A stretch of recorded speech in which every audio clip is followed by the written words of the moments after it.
Hey everyone, I just had a really great session with myself, journaling and writing. And if you read any of my posts, you probably pick up on that I do enjoy writing, and it's a way that I can really get into my flow. And I had a lot of insights that I wanted to share, and I wrote them down, and I might do my best to read them, but also I'm going to try to speak from my heart. But it's not something I typically do, but I really felt the need to share this, and I want to be showing up more like this on this platform.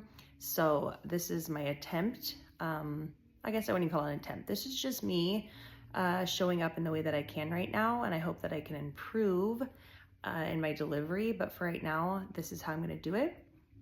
I am a writer, I feel like, and I enjoy speaking and talking, usually in connection and conversation with others. But since I don't have anyone to conversate with about this, I'm going to read and hopefully do my best to deliver the feeling and the message that it is that I want to share. So the topic that I wrote on is something kind of simple, but it really was profound, and it really helped me dial in my thoughts and the flow that kind of came with it. So it's the title of it is 3 Things I Would Have Told Myself When I Was 20.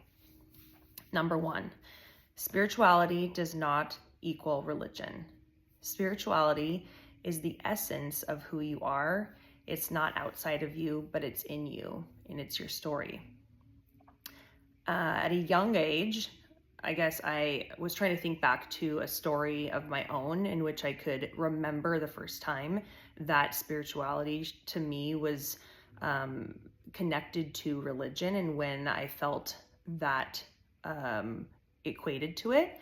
And I couldn't come up with anything. And I realized that I grew up in a very religious and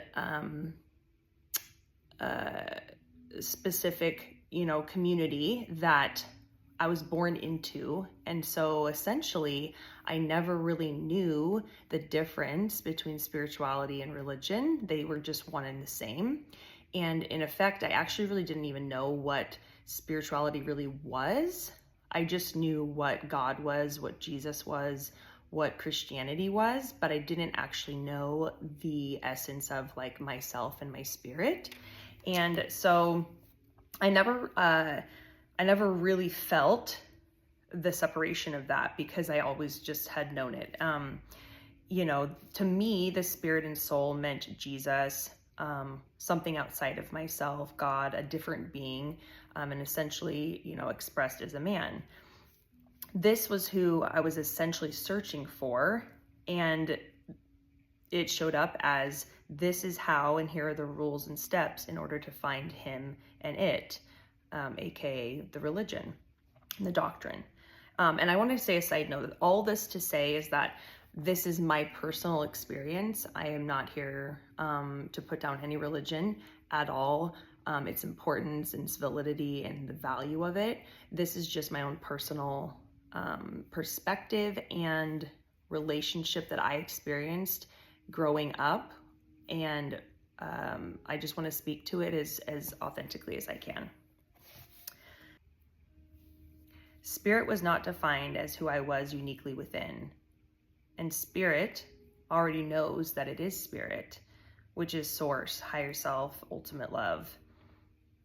Our journey as humans is not to find that, but it's to remember who we are, to reunite with it, and to come home to yourself.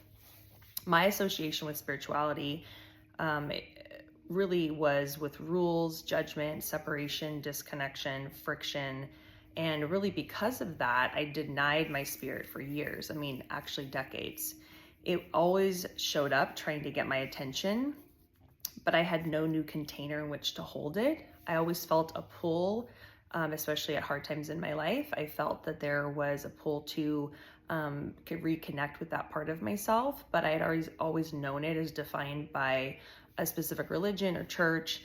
And since that didn't feel authentic to me, I kind of really didn't know how to access my spirituality. And I remember even thinking, is it Mother Earth? What's like kind of a more modern take on it? But that never felt deep and didn't resonate with me enough. So I really kind of sat in the in-between for a long time. I felt separate from it and from myself.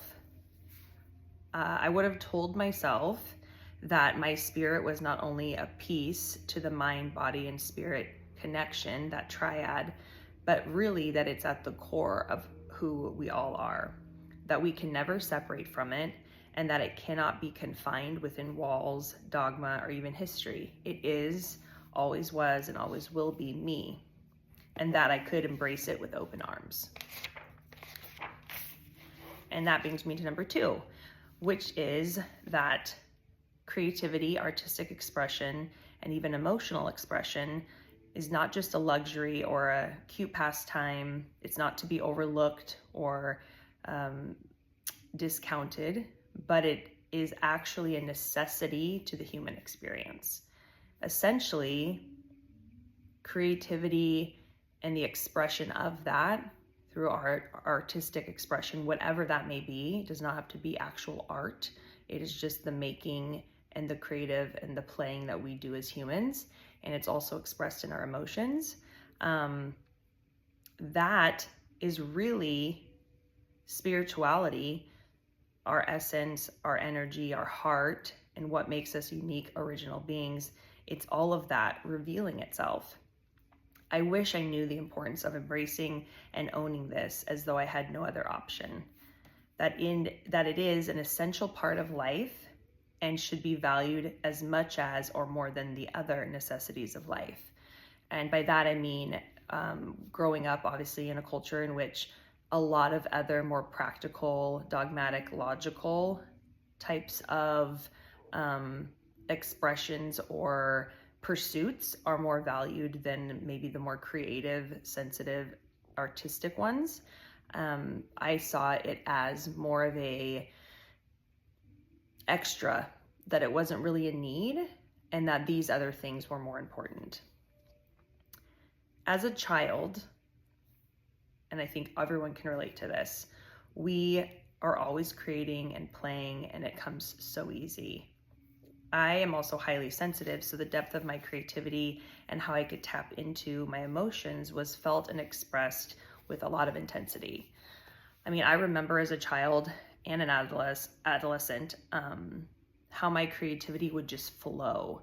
It was constantly asking to be expressed. I wrote poem books, I wrote songs and music, I painted, I drew, I wrote, I sang, I danced. And it even showed up in how effortless it felt to connect to others, to tap into other people's feelings and emotions. And I remember that just feeling like me. It just flowed from me like an extra limb. The messages I received towards this over time, though, told me that these gifts were not valued and important in comparison to the other abilities that humans possess. And just as with my spirituality, which is intertwined with this creative expression, I slowly disconnected with this part of myself. I saw it as a hobby, something I enjoyed, but that would not get me far in life. This belief forever affected the choices I made from that point on. From the classes I took in high school and in college to the direction I chose when it came to my major, the college I chose, the career path, all of that. I always felt like I was riding the line between the practical world and the creative world. And I felt that that if I had a little bit of both, I would do okay, because I never wanted to fully give up one, or my creativity, but I knew that I couldn't just fully go into that creativity because I had never been given an example, or it had not really been celebrated to be able to fully invest in that.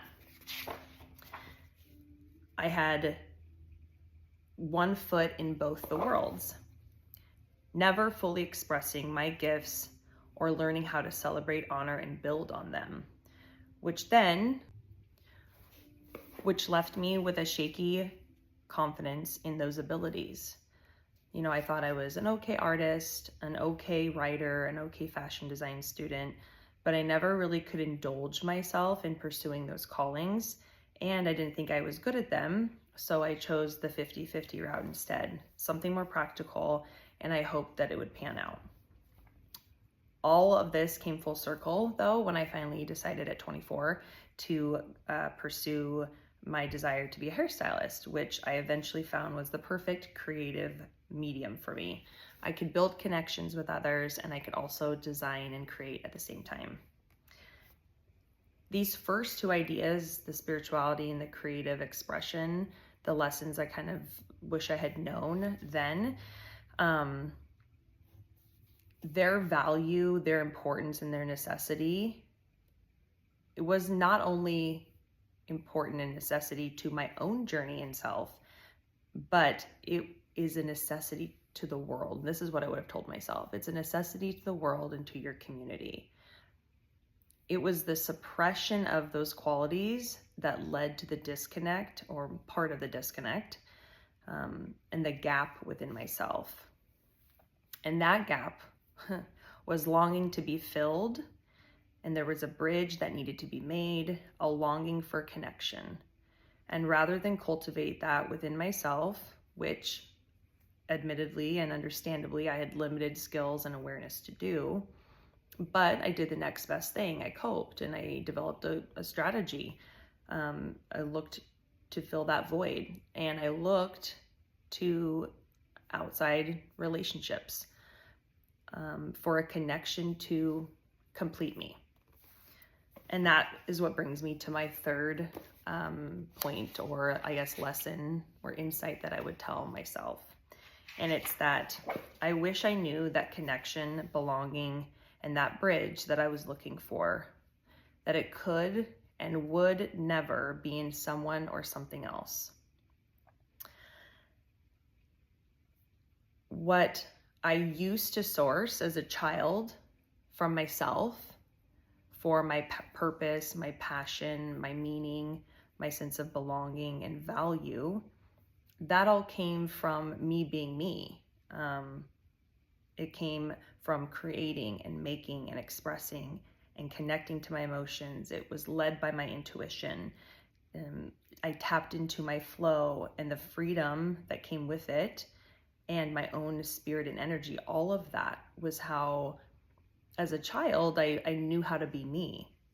And it went from that to then sourcing all of that meaning, connection, belonging, and value from my relationships, almost exclusively or solely.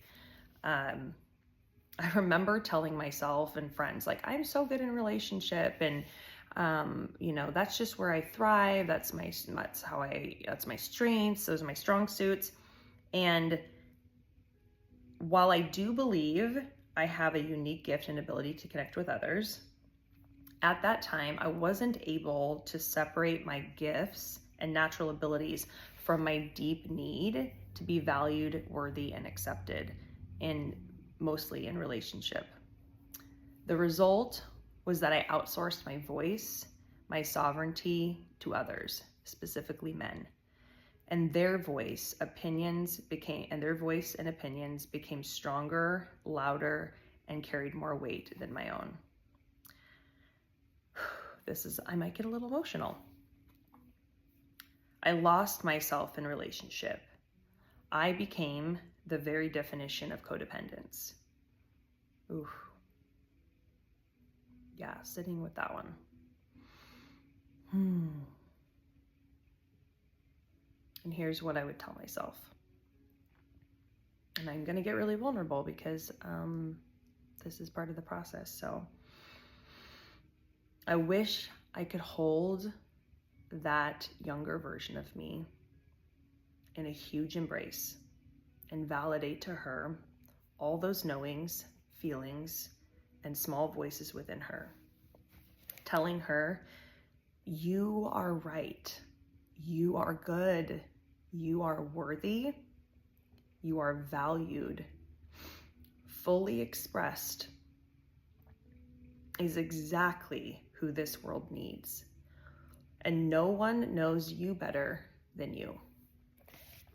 all the answers, all the clarity, all the belongingness, worthiness, and true love you will ever need is not out there.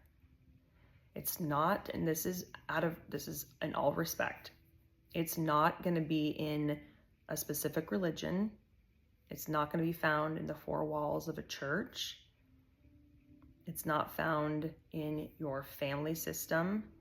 It's not dependent on good grades, a good college, good behavior, a safe and smart career choice. It's not found in what others deem right or good or valuable. And it's not found in a boyfriend, a fiance, a husband, and even a marriage. And what's crazy is that it's not even found. It's not even something that you have to find because it was never lost. It's you. It's always been you.